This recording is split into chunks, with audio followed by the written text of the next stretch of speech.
Morning. Day 3. This is the long one. This is the one I've been dreading.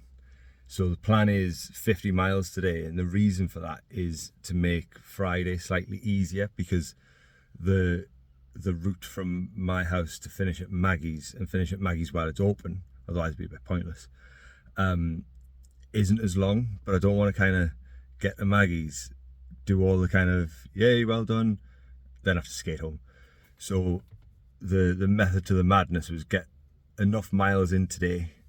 Tomorrow will be another normal day, and then Friday will just be the from here to Maggie's. I think it'll be via the coast just to kind of lengthen it out a little bit. But I can't lie, walking is hard. Like going downstairs is a bit of an issue.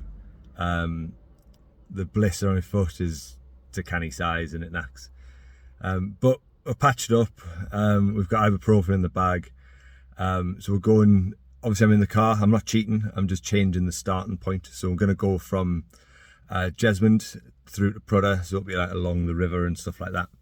And then to get the miles in, there's a cycle track between Wylam and Newburn that I've been reliably informed is about 10k and is really smooth and flat. So I'm hoping that that'll counteract like the extra miles because it'll be slightly easier rather than having like pavements to navigate and stuff like that. So that's the plan anyway, so fingers crossed. But we'll see how we get on, but it's going to be a long day.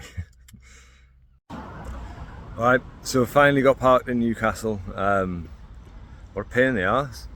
Everywhere's permit holders. So, but anyway, we found somewhere. Now it's going to head round to first couple of stops and then get into some mileage, yeah? Alright, quick half a mile to stop number 1. I'd actually forgotten about this place, to be fair. So this is Jesmond swimming pool. So not a memory that kind of I have with my mum, but this is where she trained for the Great North Swim. And I remember thinking, having to swim, I'm sure it was a mile in open water, and I genuinely, I don't know how she did it. Like, I know I couldn't do it. Like I'm not a very strong swimmer, but I also know how much my mum hated swimming. She didn't enjoy it. Like if we got taken as kids, it was because she literally had no other choice. It wasn't her favourite pastime. But she nailed it, and so this is where she trained, and then she did it with my auntie Jen. So we all went up to kind of meet them at the finish line and stuff, and she was there with a wetsuit on, bright green swimming cap, but she'd absolutely smashed it. It was amazing. Then we hired a house and had a big party afterwards and stuff. It was just such a lovely time. Then yeah, I think it's just one of those examples where she wanted a challenge, so she challenged herself, and she was that determined and that stubborn that nothing was going to stop her. She absolutely nailed it. And it's funny because the lady that fundraises for Maggie's, a really lovely lady called Maria, actually loaned her the wetsuit to do the Great North Swim. So it all just comes back around to like Maggie's is basically everywhere. Right, on to the next stop. Alright, stop number 2, and the main reason for the start in Newcastle is this place, the Jesmond Post Office. She was the manager here for quite a few years, and it was a bit of a love-hate time. Like she loved the staff, she loved the people she worked with, and she hated the owners. They were the bane of her life, and I think it was kind of she was the bane of theirs because she knew her stuff. They were forever trying to pull a fast one, forever trying to just be awkward and just a bit bullying really. But she knew her stuff. She knew exactly what she was doing. She had them exactly where she wanted them, and it got to the point where they knew that. But she threatened to leave, and they were kind of like, it was a pair of brothers, and they talked around, basically by saying that one of the brothers was banned from speaking to her. So he'd go in and ask stuff, and she's like, "You're not allowed to talk to me," and she just wouldn't answer. So, and then towards the end of the time, they got new owners, and the new owners were lovely. And for all, they only kind of had the place for a little while. They were really generous, made a lovely donation towards the World Vision Fund that we had for a funeral. And they closed the post office as well, so the staff could attend the funeral if they wanted to. Previous owners, there is not a chance they'd have let anybody go. But she thought a lot of them. It's just a shame she didn't get longer with them, because she loved the job and she loved the staff.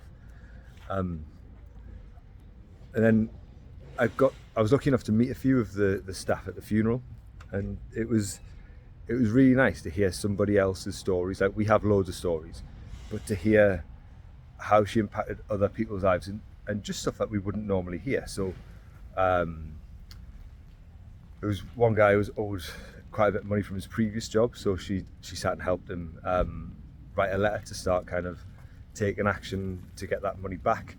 There was another lady who, I think she'd split up with her partner, so she was living at home. So my mum picked her up and dropped her off for work, like every day, for however long that went on. But they were kind of telling me all these things, and obviously telling me how she was the bane of the owners' lives. But she had her staff's back. She didn't have to do any of those things. And she'd tell us stories about the owners, but obviously she's never going to tell us the stories about the staff and how she helps them, because it's just what she did. She just helped people. If she can help you and she can give you a time or give you whatever, and it makes your life easier, she'd do it. And it was lovely to hear other people's versions and other people's stories, because, like I say, she would never have ever told us that was just part of the course, just what she did. It's lovely. And then just on the corner, being done out, was a Starbucks. So whenever we were kind of dropping the kids off, because she'd forever be kind of ringing, going, "Can Scarlett come for a sleepover?" She didn't want to speak to me. She'd often ring me and go, "Have you got the kids?" I'd say no. She'd go, "Oh, I don't want to talk to you," and hang up.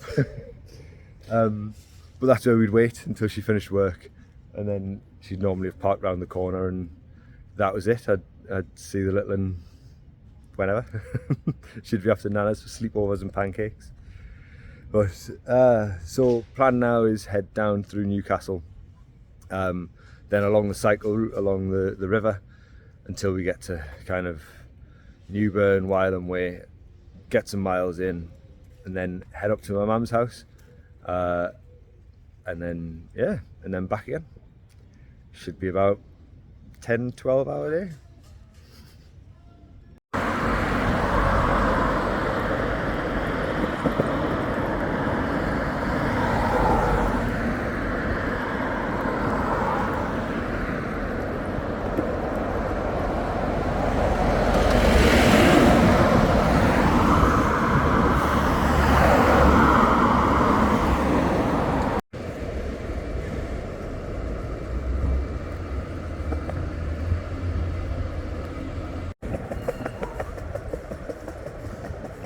Bit overcast, but it's not a bad view, is it?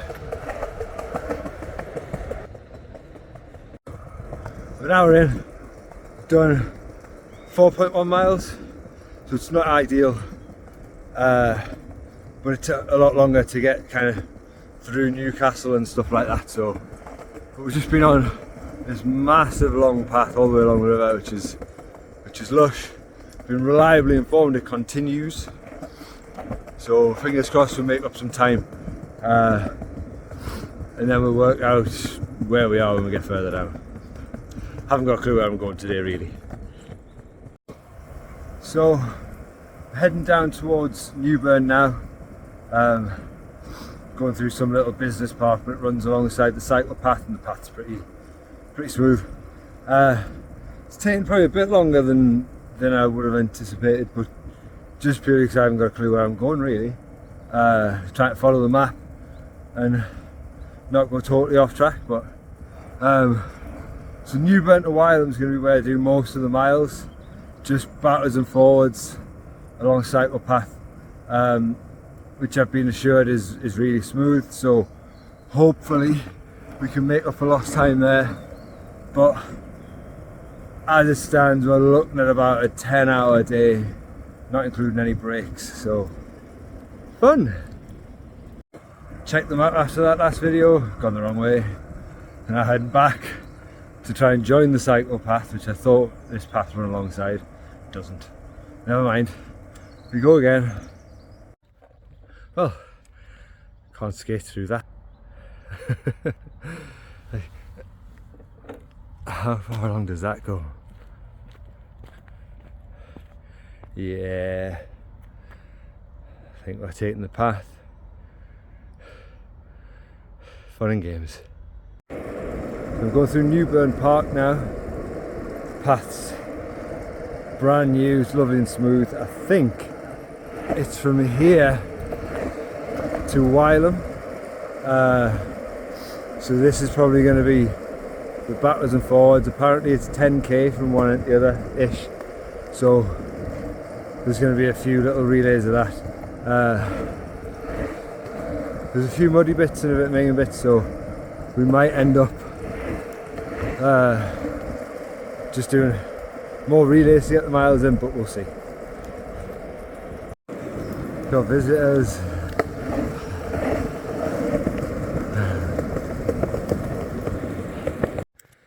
So just had a little catch up with John and Scarlett and Ellie, which was lovely. Just chatting kind of this path that I'm going on now, so it goes from one end to this bridge is about 3 miles, and I didn't realise until I was talking about it. He said even this path's kind of quite significant because him and Mum would walk along and kind of when they come up for a walk, go to the pub and stuff like that.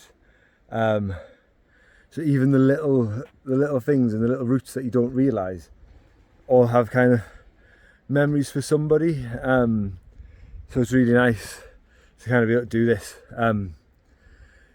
This bit, it's just going to be relays to get the miles in. So 3 miles there, 3 miles back, as many times as we can. Then it's going to be up to where John lives and my mum lived, up that bank, which is going to be a killer. So that video will be fun. So yeah, so we're currently on nearly 13.5 miles. So we're just going to do as many relays as we can, make use of the smooth ground, get the miles in. I found the hardest bit seems to be like just the navigation and getting around on the pavements and all that, because they're kind of a bit all over the place, so you can't really get any speed up. So here's hoping we can pull some time back, but you can't ask for a nicer setting, really, can you?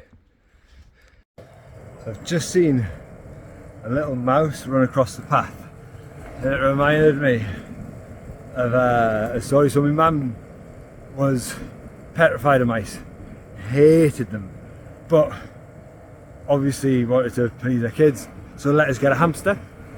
So we got a hamster, and it was at the house that we visited, the first house we visited on the first day, and this hamster went missing. Didn't have a clue where it was. Thank you. Didn't have a clue where this hamster had gone, so wasn't in the cage. Cage was shut, so the logical choice was my sister, and of course she couldn't remember where it was. Obviously you can imagine what my mum was like, absolutely past herself. And then we were up trying to hunt in my sister's room, and it just kind of went really quiet, and all we heard was this little like twinkling noise of a jewellery box. So we find this jewellery box, and there's this hamster sat inside this jewellery box. So needless to say, that went straight back in the cage, and I want to hazard a guess, I don't think we got another hamster after that. We're on the road to nowhere. Jeez. Oh man. It is this for the foreseeable. So, just over one length of it. Took me 23 minutes. So that's roughly, I want to say 7 miles an hour. Obviously I can't keep that pace up all the time, so, but we'll see. Let's see how we get on. Alright, so just back from another leg. They're taking about 23 minutes for 3 miles. So it's a decent pace. We're definitely picking up the miles quicker than we were kind of coming through Newcastle and things like that. The sort of ground really helps, like massively. So we're getting through some mileage. We've still got 32 to do today. But we've officially passed halfway in the challenge, so just over 85 miles done. So we're sort of on the home stretch. We're over the hump anyway, so buzzing with that. Right, let's get going again.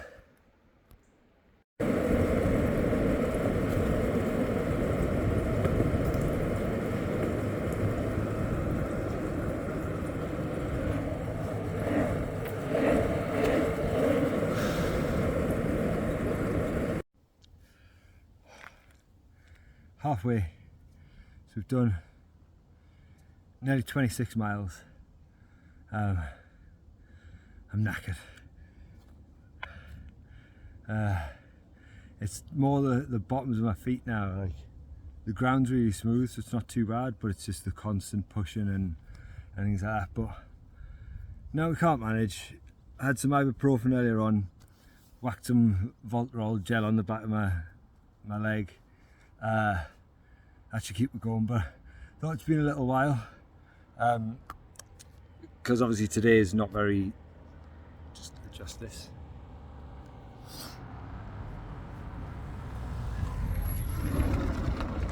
So for some pack to go past. It's been a little while since I shared a memory, so this one is kind of not from anywhere that I'm going to visit this week, but it's to do with Christmas. I know I've mentioned Christmas before. And it's the kids' performances. So every year she was obviously wanting to be at the kids' Christmas performances, but schools only give you like 2 tickets or whatever else. So we got tickets for one of Foster's, and obviously the next thing is Nana has to be front row. Right, there's no nothing you can do about it. So she went and went to the school really early. It was a nighttime performance. She went mega early and started talking to the woman on reception, befriended her, who then basically got told where to stand to be able to get kind of let in quicker. And then we went into kind of like this little foyer bit where I had like teas and coffees and stuff.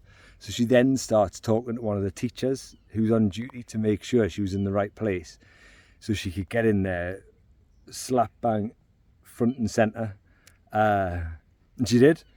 And for Scarlett's and Summers, every single one, 7:30 in the morning, stood outside the school in December. It was bloody freezing, but there was no way anybody was going to be in that queue ahead of her. So we used to bring her a coffee when we'd do the school run. We'd bring her a coffee.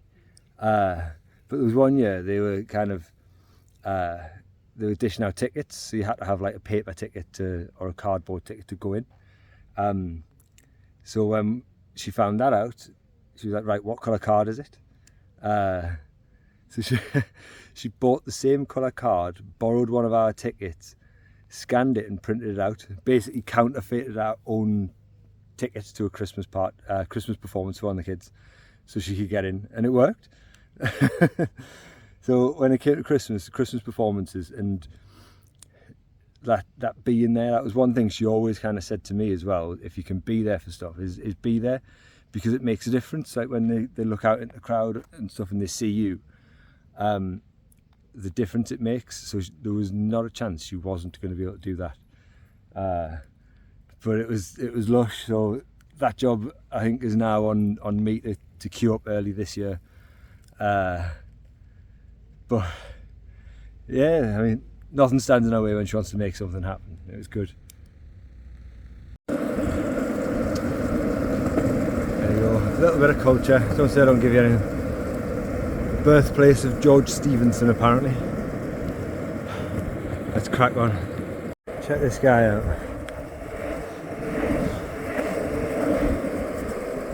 Oh.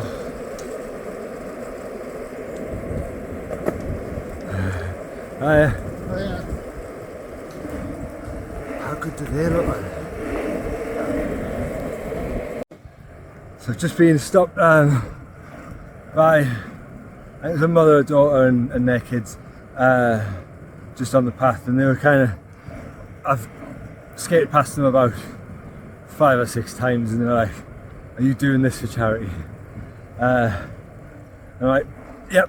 I wouldn't be doing this if I wasn't a bit mental. They were lovely. They were asking kind of what it was for, what Maggie's did and things like that, and they've asked for the link and stuff. So, but you know, even if they don't donate, it's one more person that knows about Maggie's, knows it's there, knows what they do, and it's just nice to have someone to talk to rather than me singing away at myself. I've had a different song every day stuck in my head. I don't know why. Mondays was Leave Right Now by Will Young. What's that about? I don't even like Will Young. Yesterday it was that He Ain't Heavy, He's My Brother. I think it's by the Hollies, off the top of my head anyway. I had that in my head. Today, on the way from Jesmond, I've had The Long and Winding Road. That was in my head as I was going along the river, and then obviously the Road to Nowhere as well, which is a little bit like this path feels like at times, but we are 32.5 miles in, so we're coming up for a normal day the last couple of days. So plan is get up to however many lengths it takes to do the 50 miles. I think it's going to stop me down the bottom end, so then I'll probably end up doing about 52.5, and then I'll do the last push and finish it with Mam and John's.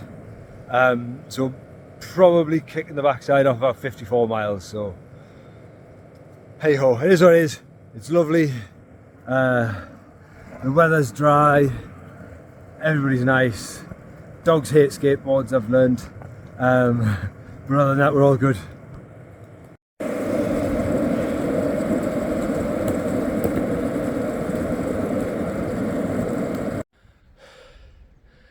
Right, I'm 44 miles in.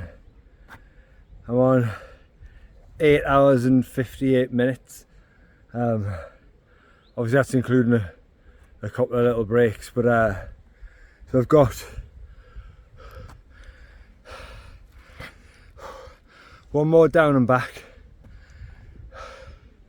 so take me to kind of 49 and a half ish, and then we're gonna go that way and head up to Prudhoe.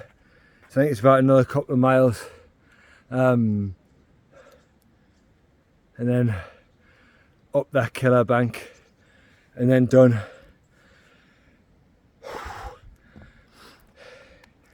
I got to about 35 miles, which is kind of what I'd done yesterday, and was feeling okay because the smoothness of the surface makes it much nicer.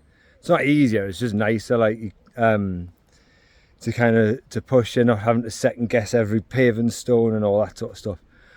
And then I just hit the wall and it's hard. And I've run out of water, and yeah, it's just a bit shitty now. But never mind. So I just had an email. The the ladies that I mentioned earlier with the kids, I'd seen them again, so when I'd got back down the far end, and one of the little girls had fell over, and we were kind of just talking and stuff, and she's like, oh, I'm going back I need some plasters, so we're going back, and I've got plasters in my bag, so I asked her if she wanted some, and she was very polite, said yes please, and Mum was kind of like, just take one, because you'll end up needing about 6. So I gave her a couple and she was lovely, but they've just donated a £5 on the link as well, bless them. Spoke to them for about 30 seconds, gave their little girl a couple of plasters, and they've contributed as well, which is lovely. A nice little pick me up for the last couple of ends. So we're looking 6 o'clock now. We're looking at probably 45 minutes to get there and back, and then up the bank. Can't wait till this day's done.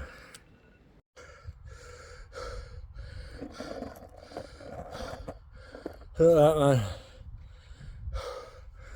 I've never been more happy to see a sign.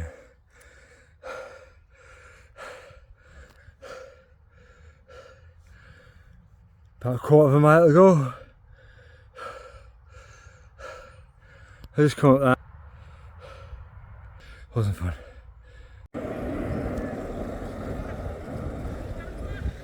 Oh.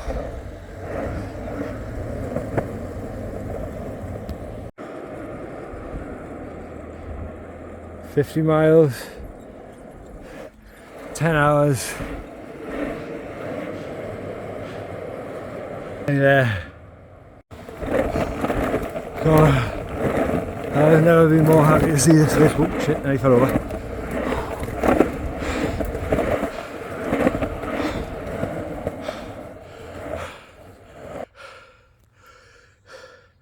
Day 3, 51 miles, done. Well, we made it. I couldn't not do a little video from getting here.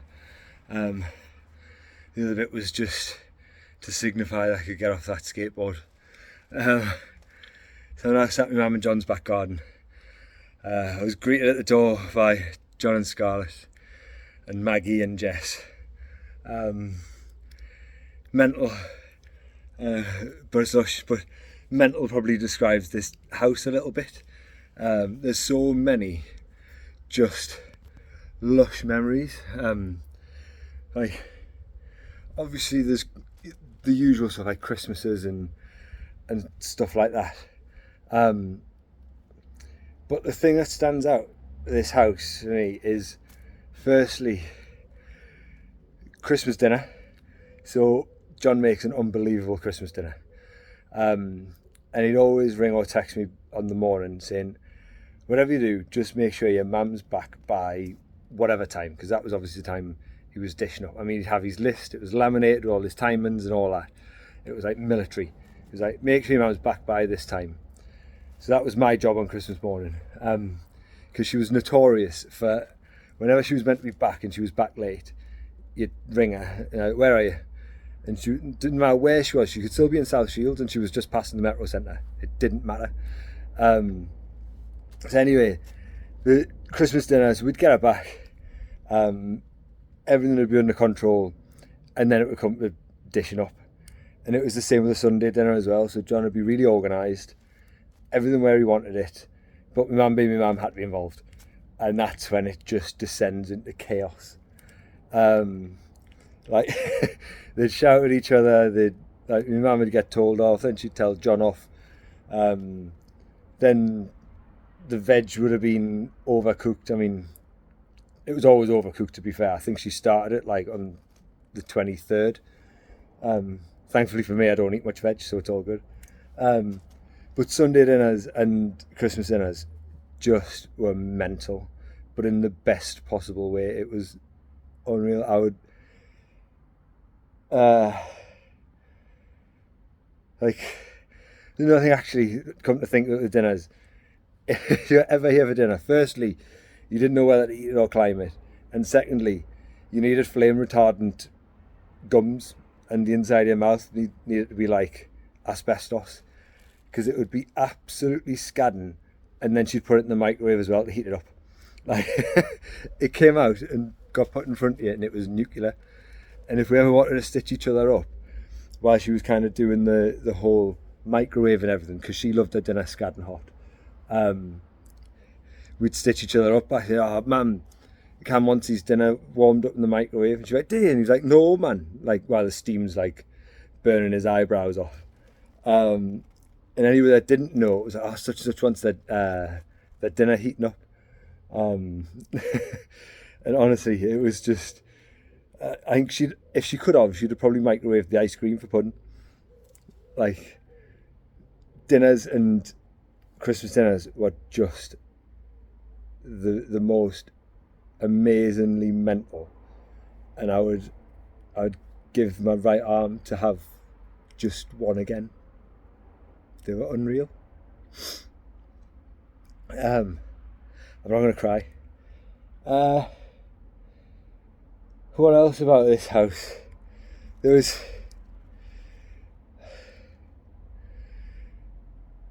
still tough, like, coming back a little bit. Like, this isn't so much a memory, it's more just an observation since she passed. Like, it's hard coming back and she's not sat in a normal seat. She always sat in the same place with her electric blanket on, the telly on a volume people like 8 doors down can hear. Like, most people have the volume on like 8. Hers would be on about 28, 30. This is no exaggeration. It was so loud. And it's tough coming back because, like, she's not in a normal seat and she's not in a normal place. And for a while, when I kept coming back and stuff, I didn't like people sitting in a seat either. It just felt wrong. And I know it's daft, but I don't know, just maybe if you're going through losing somebody, or you have been, then I suppose it's just having those weird irrational thoughts is normal. Like, when she passed, I had a couple of people reach out that had lost close loved ones, like husbands and brothers and things like that, and they'd just check in every now and again. I'm like, this is what I'm thinking, this is how it feels, and they're like, it's normal. I went through it, and it helped massively. I didn't have to, they didn't ever say, like, kind of give their thing, or you'll be all right, or time heals, and all the usual generic stuff. They're like, it's normal, like, it happens, and it happened to me, and this is where I'm at now, and this is probably what will come down the road. And they were right. So if there's anybody that's going through what we've been through, or going through it, or has been, speak to people. And those weird thoughts that you think were irrational, they're not, they're normal. And everybody kind of grieves in different ways, and some people find it harder than others, and some people just like to crack on and get their head down because that's their coping mechanism, and there's no right or wrong. But what I would say is, if you need people, like, speak to people. If you're watching this and you need somebody, give me a shout. I'll happily listen to anybody going through anything. And if it's cancer related, speak to Maggie's. It's what they're there for. They're the most lovely people. So please do reach out. Don't sit and think that you have to go through it on your own, because you don't. And you know what it is, if you want to feel sorry for yourself and think how shit it is, that's okay too. I still have days where I cry. I cry away at work. There's days where I kind of feel like I need to cry.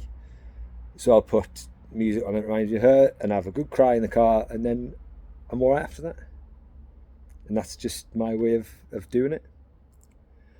But anyway, it's now 8:15.